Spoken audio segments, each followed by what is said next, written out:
So on Saturday, we're going to see a protest of the U.S. Supreme Court's decision in Louisiana v. Callais, which has set off a spate of redistricting around the South, targeting black political representation in this general area here around the Alabama state capitol. And I wanted to talk a little bit about Dexter Avenue, which is the street in Montgomery where this is taking place.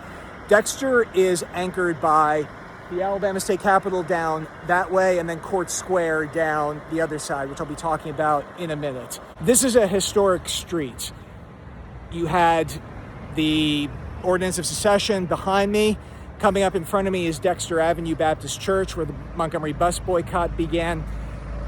There's so much on this street that can tell us about why democracy struggles to take root here in the South, as well as the courage of men and women who try to bring it here.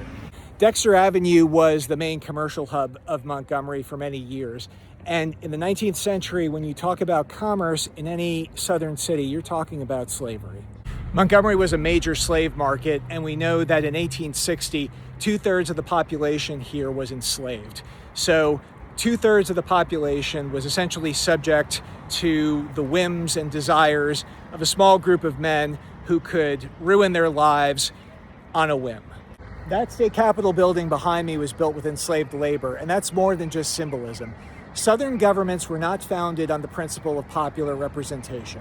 Southern governments were founded to protect slaveholders.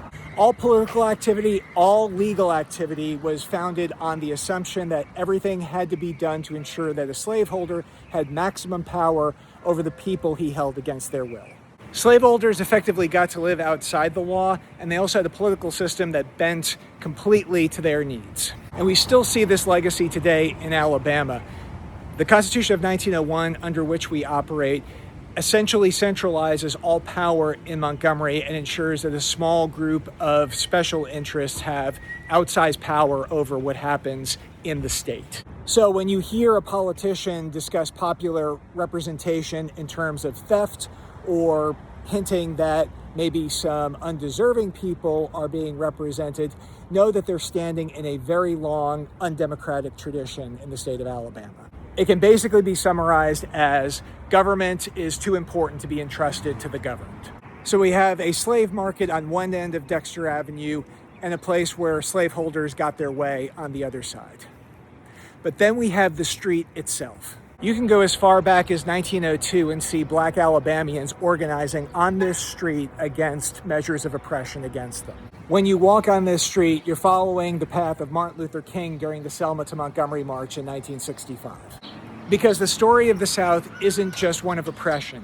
It's about bravery and it's about resistance. Courageous men and women fought and continued to fight for their basic constitutional rights in this city. It's a long and frustrating process where people with bad motives seem to deliberately misread what the Constitution says. But it's also a place where brave men and women can turn a former slave market into the birth of a civil rights movement.